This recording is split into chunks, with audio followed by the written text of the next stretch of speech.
Hey everybody, this is your Digital Super Saiyan 3 back here with another video, and welcome to my next video. So yeah, I've been planning to do this video for a while, and this is doing a list of my top 10 favorite Codename Kids Next Door episodes. Now this show was created by Tom Warburton and had debuted on the Cartoon Network in 2002. Codename Kids Next Door and I have a really fond relationship. When I look back at this show, I kind of enjoyed watching it and just seeing how creatively nutso this show can be. But at the same time, I also love how it likes to be so self-referencing, because it does reference a lot of things. It does make a lot of pop culture references here and there, but it also can have a really deep and complex story here and there, too. So, what were my favorite episodes of the series? Well, I decided to do this simply because, I just wanted to do something that is not, a superhero show, but still has some superhero references here and there. So, here is my list of my top 10 favorite Codename Kids Next Door episodes. And in the spirit of the show, Kids Next Door Battle Stations! Let's begin. So yes, before I get into the actual list, the show is about a group of kids who fight against adult tyranny, an organization known as the Kids Next Door. The show focuses on a sector of the K&D that we mainly follow, which is known as Sector V, led by Nigel Uno, aka Number 1, the no-nonsense-by-the-book leader, Number 2, the tech support / jokester of the group, Number 3, the happy-go-lucky medic of the group, Number 4, the tough guy, aka Wallaby Beetles, and, of course, Number 5, aka Abigail Lincoln, who's the cool girl, the cool tomboy of the group. Oh yeah, and I forgot to talk about Number 3's name being Kooky Samban, and Number 2's name being Hoagie P. Gilligan Jr. Okay, anyway, they fight against adult tyranny, so that's basically the whole gist of Codename Kids Next Door. Anyway, on to the list. Number 10 is No Pee in Ool. This was the pilot episode that debuted on Cartoon Fridays. And yes, for the pilot, the character designs are slightly different from the final show, but overall, it was great seeing this pilot for the first time ever. So the whole plot of this episode is that Sector V is putting a stop to Adult Swim, which is being extended at the local pool. And the lifeguards, as well as the antagonist of this episode, are none other than Mr. Wink and Mr. Fib. Two villains who are voiced by D. Bradley Baker and Tom Kenny. Yes. And D. Bradley Baker, who voices Mr. Wink, also voices Number 4 in this show. So, yeah, it's a very simple, easy to follow story of Sector V just trying to end Adult Swim. And that's about the whole gist of the episode. Overall, it's a very solid episode, and it definitely gets you into the plot of the series really easily. Or shall I say, into what the series is about.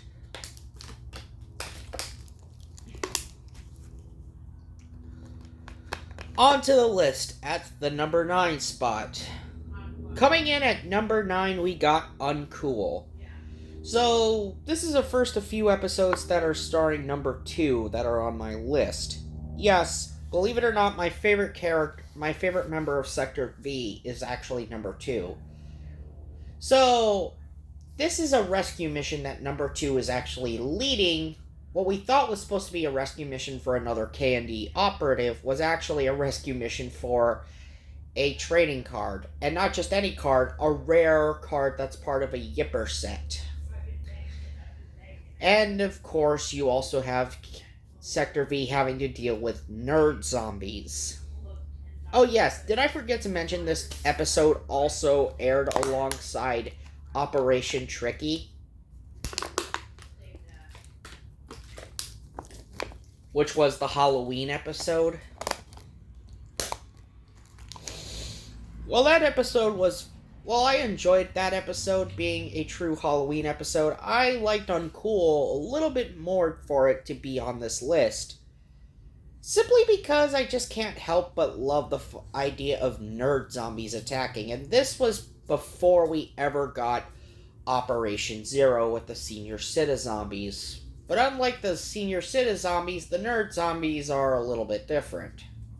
Yeah, they don't turn other people into nerd zombies.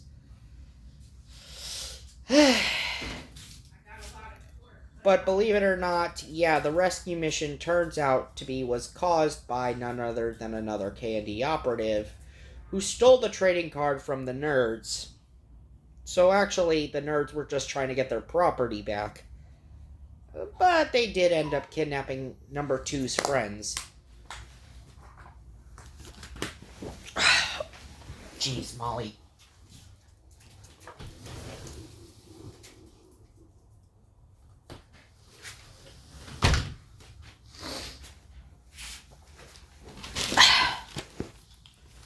Number 8.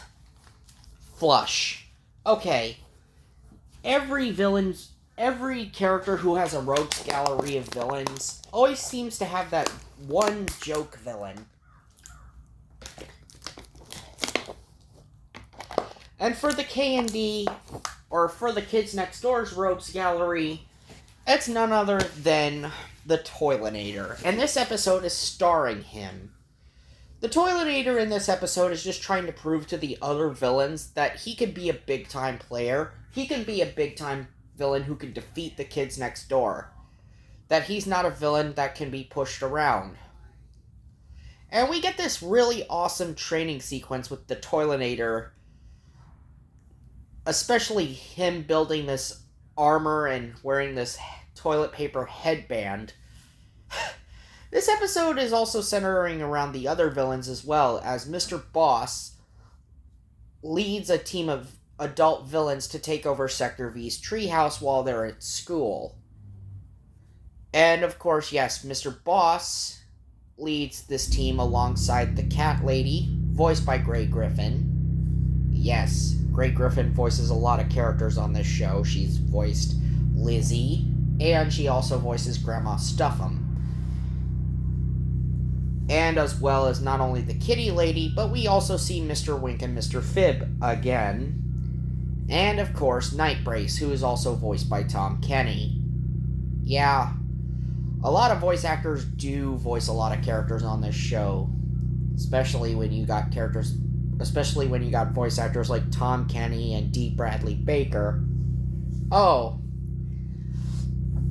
And the voice of Mr. Boss is also voiced by Jeff Bennett, who also voiced Dexter's dad on Dexter's Lab.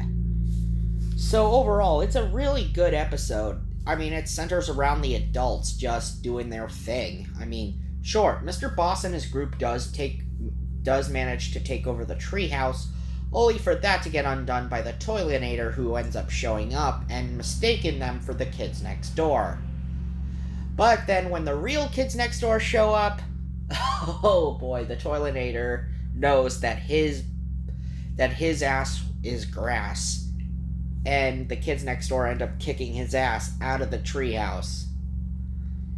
Yeah, but we actually see the Toilinator actually beat the other villains with ease, showing you that he is not a pushover. So it's kind of fun seeing a joke villain actually beat the real villains really hard. Never thought you'd actually see a true underdog story with the Toilinator, but he actually shows that he truly is an underdog. Even though the Toilinator tends to be pretty pathetic. But that's kind of the charm of the Toilinator. He's meant to be a joke. Anyway, number 7, clues. So, this is a whodunit murder mystery. And the murder victim? Well, it's number 3's posh party rainbow monkey that ends up being forked in the back after it was silenced by, what else? A fork. And it's up to number 2 during this dinner party that his mom is throwing to find out who is the culprit. And you get a whole trail of suspects in this series. So yeah, if you didn't watch this episode or the episode before it called Pink Eye, so yes, there are episodes of the show where number 2 dons a detective getup, and we actually see him become quite a detective. Number 2 is actually a very good detective, if you ask me, and he does solve this case pretty well. I love all the moments of this episode until the final reveal that is Mushi was the murderer of the Posh Party Rainbow Monkey, because after the lights went out during a power outage where the lights went out for a brief time, Mushi ended up taking her sister's rainbow monkey from her while the lights were out, but not wanting to set off the sighing, Mushi ends up stabbing it with her fork. Oh yes, and this is also the transformation of Mushi as a villain. So there's that, and it does lead into an episode 1 season later in the episode Spankenstein. Still, Clues is a very fun episode, and I also love its other episode that aired alongside it, and we'll be getting to that soon. Number 6, The Shogun. Okay, to be honest, I kinda have a soft spot for this episode. So, this episode starts off with number 4 arriving to a grand opening to meet number 2 at this all-cheese restaurant. And number 2 makes a really crappy joke saying that I gave your place in line and you gotta go to the back of the line. But number 4 says, I can't believe you. And number 2's like, you actually believed me? Of course, number 2 is known for making pretty bad jokes. But that's kind of just why I like number 2 so much. Anywho, the two ended up realizing that the restaurant was being extorted by a cheese-themed villain named the Cheese Shogun. And the two are ended up being captured by his army of cheese ninjas. As well as everyone else who dare to eat the Cheese Shogun's precious cheese. Okay, I kinda have a soft spot for the Cheese Shogun. Yes, he's a villain who only appeared once, and his whole gimmick of a cheese-themed shogun is just insane, but I love it so. As someone who has an appreciation for Japanese culture, it's kind of ironic to see a cheese-themed villain fused with a Japanese shogun gimmick. Oh, and did I forget to mention that the Cheese Shogun is voiced by Kevin Michael Richardson? Yeah. If you didn't know who Kevin Michael Richardson is, you probably heard his voice all over the place in the 2000s. Trust me, he was everywhere in the 2000s. You couldn't escape him. He was everywhere. He was on different Cartoon Network shows all throughout the decade, and not only on Cartoon Network, but Nickelodeon and Disney. He was also the voice of Captain Gantu in Lilo and Stitch. So overall, The Shogun is a very funny episode, a very fun and thrilling cheese-themed episode. Although it's pretty cheesy, I just can't help but love it. As someone who loves a lot of cheese himself. Number 5, Grow Up. Okay, so this is the finale of Season 1, and what a way for this episode to end on. If you didn't see the episode Cable TV, where the villain in that episode, who was a baby executive, had an age-defying device, which was a cigar, that the delightful children ended up picking up. Anyway, Operation Grow Up is actually the first appearance of Father. The first.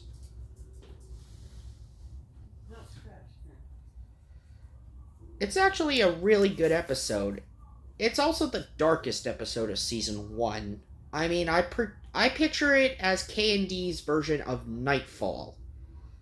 Okay, so during a fight with the delightful children from down the lane, number 1 gets turned into an adult. And their treehouse gets cut down because of it.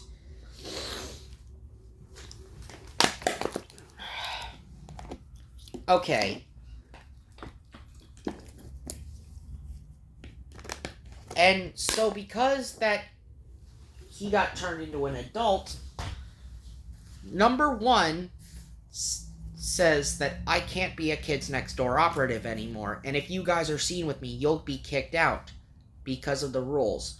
Number 1 has always been very by the book and always believes in the rules of the Kids Next Door, and because he got age-defied into an adult, he basically just gives up and ends up having to get a job as an ice cream man just months later.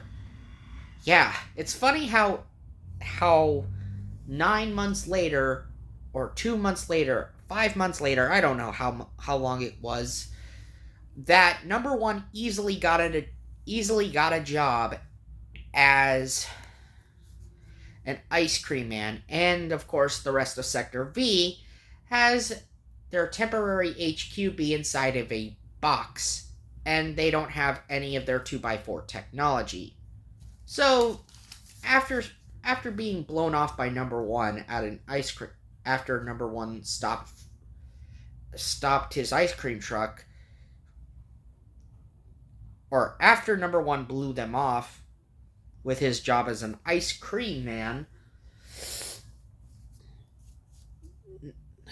Number 5 and the rest of Sector V decide to sneak into the delightful children's mansion to find the age-defying device to turn number 1 back. And what ensues is a battle for the age-defying device until number 1 himself comes to his senses and joins in the fight. But then Father shows up, and we get our first clash between Father and number 1. Especially since Father had basically entrusted the delightful children in destroying the Kids Next Door. But because of how the delightful children have failed so many times, yeah, we get an intense fight scene, and Father at his absolute most intimidating. I mean, yeah, this was pretty much the first time Father was pretty intimidating, and Maurice LaMarche, who voices Father, actually gives the character a lot of depth in his performance. A lot of depth and gravitas of how to be such a bad guy, to be so evil. And he does it really well, so I give props to Mr. LaMarche. Anyway, the K&D do end up defeating Father and the delightful children. And of course, the end credits show them having to, quote-unquote, having to rebuild their treehouse. So yes, like I said, I do consider this, the Kids Next Door, sort of a reference to the Batman comic Nightfall, but except unlike in that story, where Bane broke Batman's back, number 1 gets ageified into an adult, and the Kids Next Door's treehouse got cut down and destroyed. But the end credits shows the Kids Next Door rebuilding their treehouse, or Sector V rebuilding their treehouse. Next up, number 4. So since I spent a lot of time on Grow Up, number 4, Spank. This is another episode that is centered around the villain's point of view. In this case, this time around, it's Count Spankulot. Believe it or not, actually, one of my favorite villains on this show is Count Spankulot, and the first episode that really centered around him was this Season 2 episode, Spank. So after a misunderstanding of spanking an innocent child, Count Spankulot decides never to spank another innocent child ever again, to make amends for all the wrongs he's done. And he means it. You know, the Count is just trying to be a good guy in this episode. And he even ends up saving Sector V from Mr. Wink and Mr. Fib, as he is witnessing a battle between the two. And, of course, he wants to join the kids next door, and he tries to give it the good old college try, so I gotta commend the Count for trying his best. But while he's living in Sector V's treehouse, it's not exactly working out, and Sector V decides to get rid of him by tricking him into spanking the same judge who sentenced him to prison.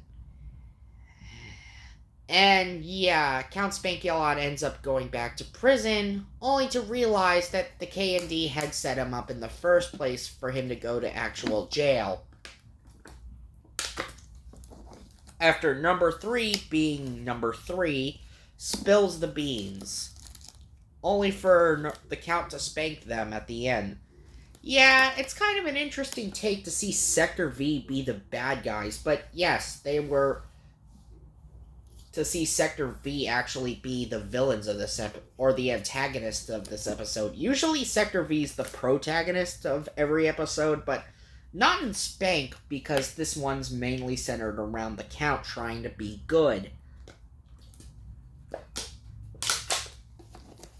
It's a pretty hilarious episode, and pretty much my favorite Count Spankulot episode. I mean, yes, he has another episode later on in the series, but if I ever do make a sequel to this video, I would probably talk about that episode eventually. Number 3, Food Fight. Okay. The next 3 episodes are from Season 4 and Season 5 of K&D. I pretty much gotta say Season 4 was probably the best K&D season, but Season 5, I wouldn't say I hate Season 5. There's just one episode of Season 5 I actually do love, and we'll get to it in a second. But first off, Food Fight. So, while going to lunch at their school, Sector V, gets into a massive food fight with none other than Grandma Stuff'em, who came to the school to conquer the young and rude. Yes, so this episode's pretty much a big musical number, as it's playing to the music of a rock band called Gwar. Okay, check out this episode and you'll see what I mean. This episode is just one big rock opera, and I love it so. Ray Griffin, whose performance as Grandma Stuff'em in this episode, was perfect. I gotta say this one was a lot better than the first Grandma Stuff'em appearance in the episode No Power. But yeah, Food Fight is a very interesting and funny episode that's so action-packed it lives up to the name itself. That they're fighting Grandma Stuff'em's gross, disgusting, mutated food. As Grandma Stuff'em has usually been portrayed as the primary food villain. I mean, yeah, there were other food-themed villains like the Cheese Shogun, Robin Food, Sticky Beard with Candy, and, dare I say it, the Spinach Inquisition. But, yeah, Grandma Stuff'em was the absolute best, and this was one of the best episodes featuring her. Now, number 2. Okay, before I talk about this episode, during my childhood, all shows during my childhood tended to have Christmas episodes, and Codename Kids Next Door was no different. The episode in question that I'm talking about is the episode Naughty. And I love how original this Christmas special was. This wasn't your typical Christmas special. No, it was a much different one. I mean, it's one big Marvel Comics parody that they managed to wrap Christmas in. Especially since the plot of the episode has the delightful children framing the kids next door for stealing Santa's reindeer, which is part of a supercomputer that Santa uses to see who is naughty or nice. And it's much faster than how Santa usually delivers presents. So it's also a computer that delivers presents and coal to both good kids and bad kids. Basically, it works like Cerebro. This, the thing that Charles Xavier uses to amplify his powers of his telepathic powers. Yeah. I mean, it's one big X-Men parody, and I love it. Santa's group is known as Alpha Strike, which consists of Snow Angel, who is a mashup between Angel and Storm, because she has Storm's white hair and Angel's wings. The Nutcracker, who's practically a version of Nightcrawler. I forgot the Christmas tree guy's name. I think it was Cornelius or something like that. Anyway, he's a big parody of Colossus, but except instead of turning his body into metallic steel, he turns himself into a ginormous pine tree. And then, of course, there's their leader, my favorite of the group, Wintergreen. Okay, and he's a major parody of Wolverine. I mean, he has his whole skeleton made of cannonadium, which is a parody of Wolverine's adamantium. I mean, his claws are candy canes, and not to mention, he captures Wolverine's bad boy attitude with ease. Like, there's this candy cane he holds in his mouth that looks like a cigar. It references Wolverine's cigars. So yes, this whole episode is one big X-Men parody. I mean, given the fact that at the time when this aired, the X-Men movies were the biggest Hollywood superhero film franchise alongside Sam Raimi's Spider-Man. So yes, both the X-Men and Spider-Man movies were the two biggest franchises at the time, since this was a mid-2000s episode, and, it aired in the mid-2000s. So overall, I love it so. It's action-packed and enjoyable, especially when Sector V has their names cleared, ends up joining Alpha Strike to take on the delightful children and save Christmas. And of course, yes, number 3, whose friends did not get her a Christmas present, decides to take control of Santa's computer to try to give her as many presents. I mean, yes, number 3 felt pretty let down that her friends didn't give her any gifts, and kind of gave into temptation. And after all, temptation is something we should never ever give into. Number 4 ends up getting number 3 a gift anyway, and a gift that number 3 receives is half-eaten French fries, because number 4 did not finish them at the burger joint that he got a burger at. Yeah, number 4. You're an idiot. But number 3 accepts the gift and Christmas is saved. Overall, it's a really interesting episode, and yes, you also have Tom Kenny doing the narrations for this episode. And I love how this episode is also framed like a comic book at times, too, to get that comic booky feel. But this is not number 1. As much as I do enjoy Operation Naughty, there's one operation I enjoyed more than it. And my number 1 favorite Codename Kids Next Door episode is Operation Snowing. So, yes, if I liked Operation Naughty for being one big X-Men parody, then Operation Snowing is one big Star Wars parody. So, yes, during a fight with the Common Cold, it's revealed number one got sick. And, of course, it was arranged that the Common Cold, who's also the uncle to President Jimmy's secretary, Anna, arranged for number one to get sick under Jimmy's orders. But while kids are playing out in the snow for the fact that it's a snow day, and President Jimmy wants everyone who's playing out in the snow to come to school, he's forcing them to come to school by using these things called bus walkers, which are parodies of the AT-ATs from The Empire Strikes Back. Anywho, we get an Empire Strikes Back-esque battle as the rest of Sector V is having to take on the walkers. Number one, who is so sick, ends up still trying to join the battle to help the others. And yes, Lizzie ends up getting captured, because President Jimmy thinks that if anyone can have Lizzie, it's him.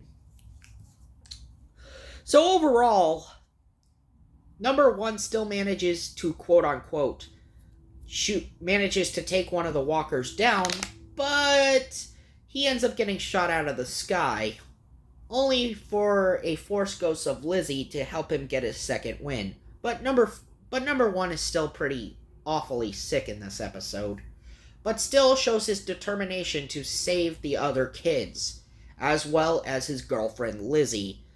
Oh yeah, and Jimmy tries to take control of Lizzie's mind using a boyfriend helmet, in reference to Lizzie's first appearance in Season 1. So yeah, we get a callback to the first appearance of Lizzie in the episode Operation Lizzie. Which, okay, I wasn't the biggest fan of Operation Lizzie, and I wasn't a big Lizzie fan when it comes to her character, but this is probably among one of my favorite episodes that featured her. So overall, this is a really good episode, and Lizzie Soup ends up saving the day, shorting out the helmet. Well, yeah, the boyfriend helmet is shown to be really dangerous.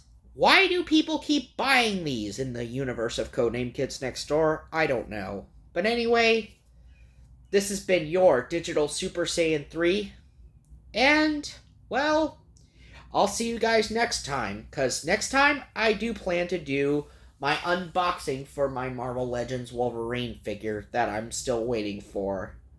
See ya!